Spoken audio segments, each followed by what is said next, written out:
Hey guys, இன்றைக்கி நம்ம நலன் தமயந்தி கதை பற்றி தான் பார்க்க போகிறோம். ஒரு அடர்ந்த காட்டில் ஒரு சின்ன குகையில் ஹாகுகன் ஹாகுகி அப்படின்னு ஒரு வேட்டுவ தம்பதி வாழ்ந்து வராங்க.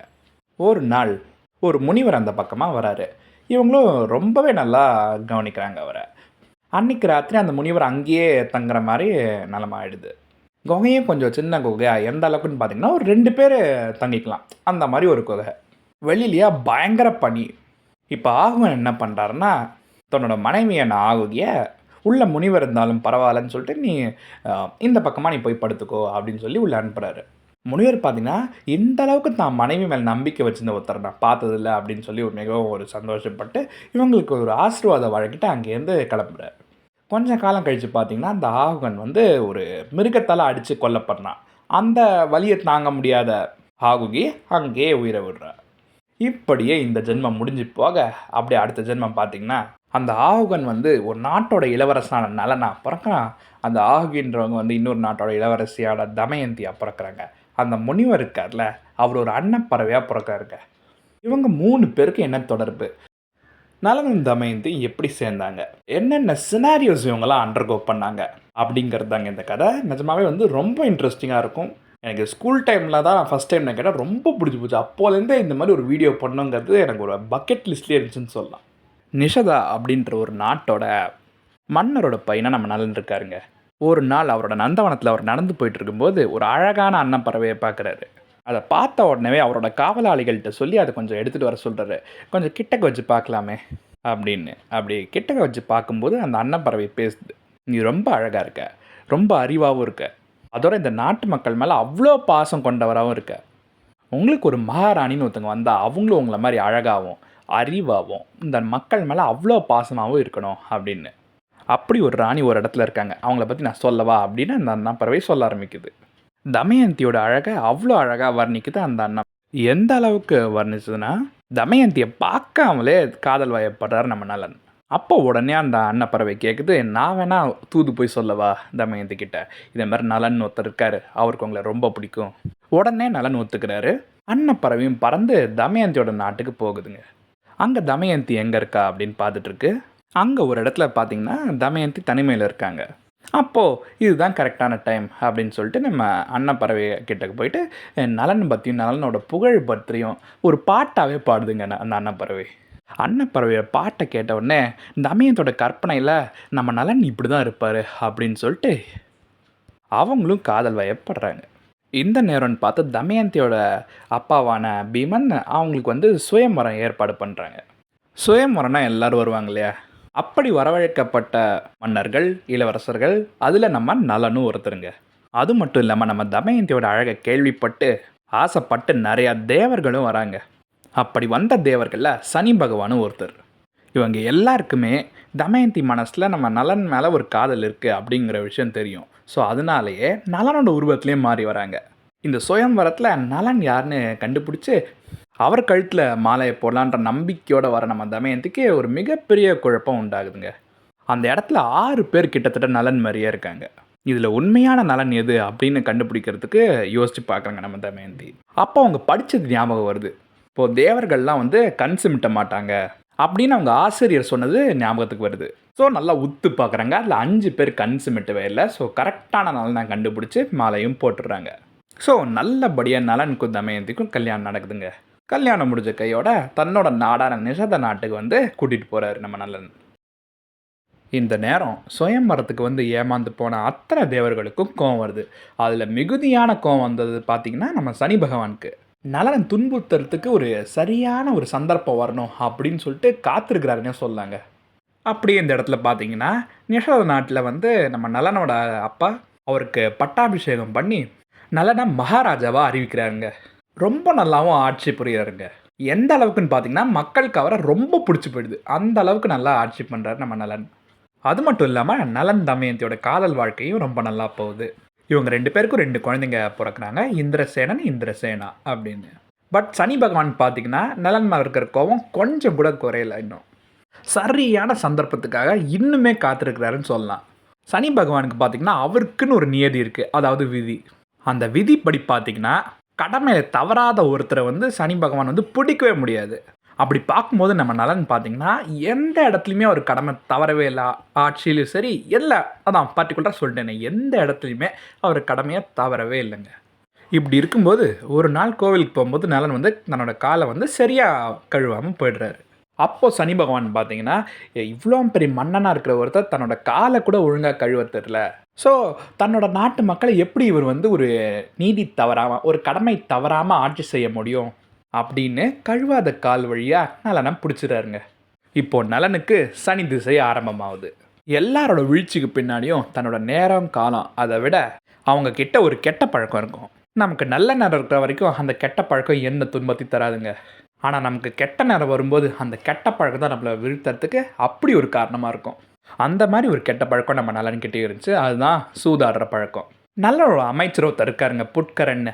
அவர் இந்த சூதாட்டத்தில ஒரு வல்லவர்னே சொல்லலாம். ஒரு நாள் சூழ்ச்சி பண்ணி நலன அவரோட விளையாட வச்சு, தன்னோட ஆட்சி, ஈவன் தன்னோட நாடையும் அவர்கிட்ட தோக்குற மாரி பண்ணிடுறாரு. இப்போ நலன் நாட்ட விட்டு காட்டுக்கு வனவாசம் போணும். யார் கண்ணிலும் படாம எங்கேயாவது போய் தாங்க வாழணும். இன்டீடு தன்னோட அடையாளத்த தொலைச்சிட்டு வாழணும். இந்த சூழ்நிலையில தமயந்தி தன்னோட 2 குழந்தைங்களையும் பணிப்பெண்கள்கிட்ட குடுத்துட்டு, "எங்க அம்மா அப்பாட்ட ஒப்படைச்சிருங்க" அப்படின்னு சொல்லிடுறாங்க. நலன் வந்து தமயந்தி கிட்ட, "நீயும் உங்க அப்பா வீட்டுக்கு போ" அப்படின்னு சொல்லும்போது, "இல்ல, என்னோட கணவனாகிய உங்களோட தான் நான் வருவேன்" அப்படின்னு சொல்லிட்டு அவங்களும் வராங்க. 2 பேரும் இப்போ ஒரு காட்ட போய் அடையறாங்க. அங்க அவங்களுக்கு சாப்பாடே கிடைக்கல. இப்ப தமயந்தி பார்த்தீங்கன்னா, கிட்டத்தட்ட ஒரு பசி மயக்கத்துல ஒரு தூக்கத்துல மயங்கி விழறாங்கன்னே சொல்லலாம். அப்போ வந்து நலன், "தயவு செஞ்சு உங்க அப்பா வீட்டுக்கு தான் போயேன்" அப்படின்னு சொல்லி கெஞ்சாத குறையா கேட்குறாருங்க. இப்படியே 1 நாள் போகுது, 2 நாள் போகுது. 2 பேருமே பயங்கர பசியில அந்த காட்டுக்குள்ள இருக்காங்க. தமயந்தி ஆழ்ந்த தூக்கத்துல இருக்கும்போது, நலன் அவங்கள அங்கேயே தனியா விட்டுட்டு வந்துடுறாரு. அதுக்கான காரணம் என்னன்னு பார்த்தீங்கன்னா, நம்ம இல்லன்னா, தனியா இருக்கிறதுக்கு பதிலா அவங்க அவங்க அப்பா வீட்டுக்கு போயிருவாங்கறதுக்காக தான். தமயந்தி தூக்கத்துலேருந்து முழிச்சதுக்கப்புறம் பார்க்குறாங்க, டக்குன்னு பார்த்தா தன்னை ஒரு மலைப்பாம்பு லிட்டரி அப்படியே சுத்திட்டு இருக்குன்னே சொல்லலாம். அப்போது தன்னோட கணவர் பேரை சொல்லி கத்தி பார்க்குறாங்க, பார்த்தா யாருமே வரல. அப்போ பார்த்தீங்கன்னா, டக்குன்னு ஒரு வேடன் வந்து காப்பாத்துறாரு. பட் காப்பாற்றின வேடனுக்கு தமயந்தி மேலே ஒரு சின்ன ஆசை வந்துடுது. தமயந்தி அடையறதுக்காக லிட்டரலி அவர் துரத்திட்டே ஓடுறாருன்னு சொல்லலாம். இந்த நேரத்தான் பார்த்தீங்கன்னா, நம்ம கணவர் இல்லாமல் நம்ம தனியாக இருக்கக்கூடாது அப்படின்னு சொல்லிட்டு அவங்க அப்பா வீட்டுக்கு போகல. வேற ஒரு நாட்டுக்கு தன்னோட அடையாளத்தை மாற்றிக்கிட்டு ஒரு பணிப்பெண்ணா வேலைக்கு சேர்றாங்க.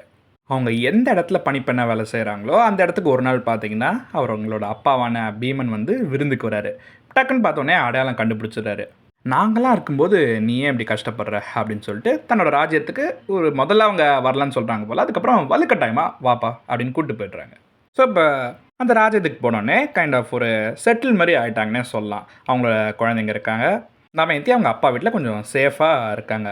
இப்போ நலன் என்னாச்சு? அவர் எப்படி இருக்கார்? என்னவா இருக்கார்? பார்க்கலாமா? நலன் பார்த்தீங்கன்னா, ஒரு அடர்த்தியான காட்டில நடந்து போயிட்டுருக்காரு. அப்போ வந்து, "என்னை காப்பாத்துங்க, என்னை காப்பாத்துங்க" அப்படின்னு ஒரு குரல் அவருக்கு கேட்குது. அந்த குரல் வந்த திசையை அவர் அப்படியே நோக்கி பார்க்கும்போது, அங்கே மரங்கள்லாம் அப்படியே லிட்டரலி தீ பிடிச்சி எரிஞ்சுட்டு இருக்குன்னே சொல்லலாம். அந்த இடத்துக்கு அவர் போய் பார்க்கும்போது, அந்த தீக்குள்ளேருந்து ஒரு பாம்பு துடிச்சிட்ருக்கு. அந்த பாம்போட பேர் கார்கோடகன். கார்கோடகன் வந்து நலனை பார்த்துட்டு, "என்னை காப்பாத்துங்க" அப்படின்னு கெஞ்சுது. ஆப்வியஸ்லி நலனும் போய் காப்பாத்துறாரு. பட் அடுத்த நிமிஷமே கார்கோடகன் பார்த்தீங்கன்னா, நம்ம நலனோட உடம்ப தீண்டுதுன்னே சொல்லலாம். அந்த கார்கோடகன் தீண்டின உடனே அப்படியே லிட்டரலி அடுத்த நிமிஷம் பார்த்தீங்கன்னா, அவரோட உருவமே அப்படி மாறுதுங்க. லிட்டரலி இப்படி டோட்டலாவே ரொம்ப வயசானவரா, ஒரு அடையாளமே தெரியாத மாரி டக்குன்னு ஒரு கூன் விழுந்த மாரிலாம் கூட மாறுதுன்னு சொல்லுவாங்க. டக்குன்னு நலன் வந்து அந்த கார்கோடகனை பார்த்து, "நான் என்ன உனக்கு பாவம் செஞ்சேன்? உன்னை காப்பாத்துனதுக்கு காட்டின நன்றி இதானா?" அப்படின்லாம் வந்து கேட்குறாரு. அதுக்கு அந்த கார்கோடகன் என்ன சொல்லுதுன்னா, "உனக்கு நான் நல்லது தான் பண்ணியிருக்கேன். எத்தனை நாள் இந்த காட்டில நீ சுத்துவ? நான் உன்னை இப்போ கொத்துறதுனால நீ டோட்டலா ஆளே மாறி வேற ஒரு ஆள் மாரி இருக்க. இந்த சமயம் நீ நாட்டுக்குள்ளே போய் எங்கே வேணாலும் வாழலாம்" அப்படின்னு சொல்லுது. சொன்னது மட்டும் இல்லாமல் ஒரு மாற்று உடையும் கொடுக்குது. என்னைக்கு உனக்கு வந்து பழைய நிலனா மாறணும் அப்படின்னு தோணுதோ, அப்படின்ற சினாரியோ அமையுதோ, அப்போ நீ இந்த உடையை போட்டுக்கலாம் அப்படின்னு சொல்லுது. அந்த உடையும் நலன் வாங்கிட்டு வேற ஒரு நாடு அயோத்தி அங்கே போய் அந்த நாட்டு மன்னரோட தேரோட்டியாக வேலைக்கு சேர்ந்துடுறாரு. நேச்சுரலாகவே நலன் பார்த்தீங்கன்னா, தேர் பயங்கரமாக வேகமாக ஓட்டுறதுக்கு ஒரு திறமை படைச்சவர்னே சொல்லலாம். அந்த ஒரு வித்தையை அவர் வந்து மன்னனுக்கு கத்துறார். மன்னர் பார்த்தீங்கன்னா பதிலுக்கு அந்த இலைகள்லாம் வேக வேகமாக எப்படி எண்ணணும் அப்படிங்கிறத இவருக்கு சொல்லித் தராரு. ஒரு நாட்டோட மன்னனா நல்லாட்சி புரிந்த நலன், இப்போ இன்னொரு நாட்டு மன்னனோட தேரோட்டியா வாழ்ந்துட்டு இருக்காருங்க. தன்னோட கணவன் மேலே அவ்வளோ அன்பு கொண்ட தமயந்தியோ அவங்க அப்பா அம்மா வீட்டில் வாழ்ந்துட்டு வராங்க. இப்படியே 12 வருஷம் போகுதுங்க. இந்த மாதிரி சமயத்தில் தான் நம்ம தமயந்திக்கு சந்தேகம் வருது. நலன் கண்டிப்பாக இருக்கணும், இல்லாமல் இருக்க எங்கேயாவது இருக்கணும்ல, இல்லாமல் இருக்க வாய்ப்பே கிடையாது. அவர் என்னை திருப்பி சந்திக்க வரத்துக்கு என்ன பண்ணோம் அப்படின்னு சொல்லிட்டு ரொம்ப யோசிக்கிறாங்க. அப்போ தான் தந்திரமாக ஒரு செயல் வந்து பிளான் பண்ணுறாங்கன்னே சொல்லலாம். தமயந்தியோட அப்பாவான பீமன் கிட்ட போயிட்டு, நலன் என்னை விட்டு போய் ரொம்ப வருஷம் ஆகுது, என்னால் இப்படியே இருந்துட முடியாது, ஸோ எனக்கு 2வது திருமணம் செஞ்சு வைங்க அப்படின்னு கேட்குறாங்க. அவரும் தன்னோட மகள் வாழ்க்கை நல்லபடியாக மறுபடியும் அமையறதுக்காக 2வது தடவையாக சுயம்வரம் ஏற்பாடு பண்ணுறாரு. இந்த ஒரு செய்தி வந்து பார்த்திங்கன்னா எல்லா நாட்டு மன்னர்களுக்கும் போய் சேர்ந்தடையுது. ஸோ ஆப்வியஸ்லி அயோத்தி நாட்டு மன்னருக்கும் போய் சேர்ந்தடையுது. அங்கே தானே தேரோட்டியாக இருக்கார் நம்ம நலன், அவருக்கும் விஷயம் தெரிய வருது. இப்போ இந்த சுயம்வரத்தில் கலந்துக்கிறதுக்காக அயோத்தி மன்னன் நலனையே தேரோட்டியாக வச்சு அந்த இடத்துக்கு வந்து சேர்றாரு. நலனோட பாதம் அங்கே பட்ட உடனேவே தமயந்திக்கு உள்ளுணர்வு ஏதோ ஒன்று சொல்ல ஆரம்பிக்குதுங்க. சீரியஸாகவே லிட்டரலி அவங்களோட கண் வந்து பார்த்திங்கன்னா நலனை தேடுதாங்க. சுயம்வரம் நடக்க ஸ்டார்ட் ஆகுது. எல்லா மன்னர்களும் வந்து உட்காந்துருக்காங்க. அந்த நாள் தான் பார்த்திங்கன்னா நம்ம சனி பகவான் வந்து நம்ம நலனை பிடிச்சி 7.5 வருஷம் வந்து கம்ப்ளீட் ஆகுது. நம்ம இந்த அளவுக்கு தொந்தரவு கொடுத்தோம், நலன் வந்து இன்னுமே நேர்மையாக இருக்கார்ல, அதை பார்த்து மனம் இறங்கி சனி பகவான் அங்கேருந்து அப்படியே விலகுறாரு. தான் மனைவிக்கு சுயம்வரம் நடக்கிறத எந்த கணவனால் பார்த்துட்டு இருக்க முடியும்? ஸோ ஆப்வியஸ்லி நலன் பார்த்திங்கன்னா கார்கோடன் கொடுத்த அந்த உடையை அணிஞ்சு அவரோட பழைய தோற்றத்துக்கு திரும்பி வந்துடுறாரு. ஏற்கனவே ஒரு உள்ளுணர்வு சொல்லியிருக்கல நம்ம தமயந்திக்கு, இங்கே தான் நம்ம நலன் இருக்காருன்னு. அவரோட பழைய உருவத்தில் பார்த்துட்டு ரொம்ப மகிழ்ச்சி ஆகிடுறாங்க லிட்ரலி. அண்ட் அவருக்கே மாலையை போட்டு மறுபடியும் 2 பேரும் ஒன்று சேர்ந்துடுறாங்க. இப்போது தமயந்தியோட அப்பாவான பீமன் வந்து கேட்குறாரு, உங்களுக்கு என்ன சீர் வேணும்? அப்போ நம்ம நலன் கேட்குறாரு, உங்களோட படைகளை கொடுங்க, திருப்பி நான் என்னோட நாடான நிஷதா நாட்டுக்கு போயிட்டு அதை கைப்பற்றணும். அதை ஆல்ரெடி கைப்பற்றி வச்சிருக்கிற புட்கரன் பார்த்திங்கன்னா ரொம்ப கொடுமை பண்ணிகிட்ருக்காரு மக்களை, ஒரு கொடூரமான ஆட்சின்னு அதை சொல்லலாம், நான் என்னோடய மக்களை காப்பாற்றணும் அப்படின்னு கேட்குறாரு. நம்ம பீமனும் அவரோட படையை கொடுக்குறாரு. அந்த படைகளோடு அவர் அங்கே போகிறார். போய் புட்கரனை தோக்கடிச்சு தன்னோட நாடான நிஷதா நாட்டை கைப்பற்றி ஒன்ஸ் அகெயின் ஒரு நல்லாட்சி புரிகிறாருன்னே சொல்லலாம். எல்லாம் நல்லபடியாக முடிஞ்சதுக்காக நலனும் தமயந்தி ஒரு கோவிலுக்கு போகிறாங்க வழிபடுறதுக்காக. அப்போது சடனாக பார்த்தீங்கன்னா சனி பகவான் வந்து இவங்களுக்கு காட்சி கொடுக்குறாரு. வந்துட்டு என்னை நீங்கள் 2 பேரும் மன்னிக்கணும், உங்களுக்கு நான் கொடுத்த துன்பம் வந்து ஒரு தவறு, உங்களுக்கு ஏதாவது ஒரு வரம் வேணா கேளுங்க, நான் அந்த வரத்தை உடனே தரேன் அப்படின்னு சொல்கிறாரு நம்ம சனி பகவான். அப்போ பார்த்தீங்கன்னா நலன் ஒரு விஷயம் கேட்குறாரு. தனக்காக கேட்காம தான் பட்ட கஷ்டத்தை வேறு யாரும் படக்கூடாது. ஏன்னா ஒரு நாடை இழந்து, வீடை இழந்து, ஏன் அடையாளத்தை இழந்து இங்கே யாருமே கஷ்டப்படக்கூடாது அப்படின்னு கேட்குறாரு. சேம் தமயந்தி பட்ட கஷ்டத்தை வேறு யாருமே படக்கூடாது அப்படின்னு கேட்குறாரு. இது கேட்டது மட்டும் இல்லாமல் இவங்க 2 பேர் பட்ட கஷ்டம், இந்த ஒரு கதையை யாரெல்லாம் கேட்குறாங்களோ அவங்களுக்கு